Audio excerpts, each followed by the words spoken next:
আপনার ব্যবহারই আপনার পরিচয়।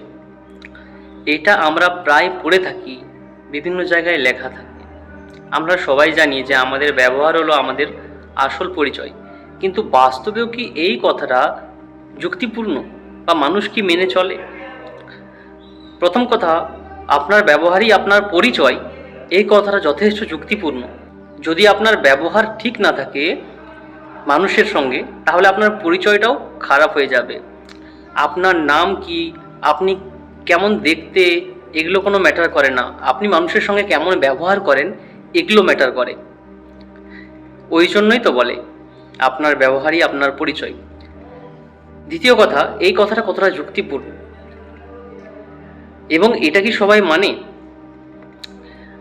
যে মানুষটা লিখছে আপনার ব্যবহারই আপনার পরিচয়, বা যে বলছে আপনার ব্যবহারই আপনার পরিচয়, সে ব্যক্তিটা আদৌ সেটা ফলো করে না।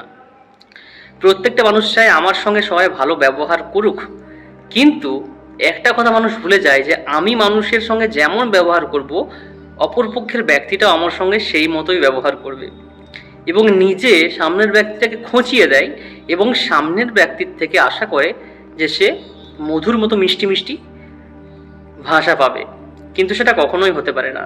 সর্বপ্রথম আমি যেটা দেবো সামনের ব্যক্তিকে, সেই জিনিসটাই রিপিট হয়ে আমার কাছে আসবে।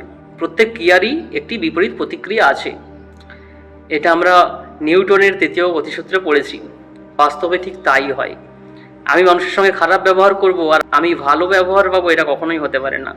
কিন্তু তা সত্ত্বেও এখনকার যে সমাজ, এখনকার যে সমাজ ব্যবস্থা, এখন যে মানুষটা যত ভালো, যে মানুষের ব্যবহার যত ভদ্র, নম্র, সভ্য এবং ভালো ব্যক্তি, সেই মানুষটার শত্রু সব থেকে বেশি।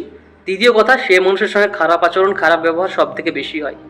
কিন্তু ভগবান বলে তো কিছু আছে, ঈশ্বর বলে কিছু আছে, তার কাছে ঠিকই বিচার হয়ে যায়। কিন্তু এই সমাজে দাঁড়িয়ে, এই পৃথিবীর বুকে দাঁড়িয়ে কারা জেতে, কারা বিচার পায়? যারা ভালো ব্যক্তি, সুহৃদয় ব্যক্তি, যারা ভদ্র ব্যক্তি, তারাই বারবার অপমানিত, লাঞ্ছিত বারবার হয়। আর যারা খারাপ মানুষ, খারাপ ব্যবহার করে, তারা এগিয়ে চলে যায়। ওই জন্যই আপনার ব্যবহারই আপনার পরিচয়, এই কথাটা অন্তত তার মুখে মানায় না যার ব্যবহারের কোনো মূল্যই নেই, যে কোনো কাউকে ব্যবহার দিতেই পারে না, তার কাছে তো এই কথাটা কখনোই মানায় না। তাই সর্বপ্রথম কোনো দেওয়ালে লেখার আগে, কোনো জায়গায় লেখার আগে, কোনো পোস্টার দেওয়ার আগে সর্বপ্রথম নিজে আগে সেইটা বোঝার চেষ্টা করো যে আমি কতটা ব্যবহার ঠিক রাখছি সমাজের প্রত্যেকটা মানুষের সঙ্গে। তারপর আমি দেওয়ালে লিখবো বা বিভিন্ন জায়গায় বলে বেড়াবো। বুঝতে পেরেছো?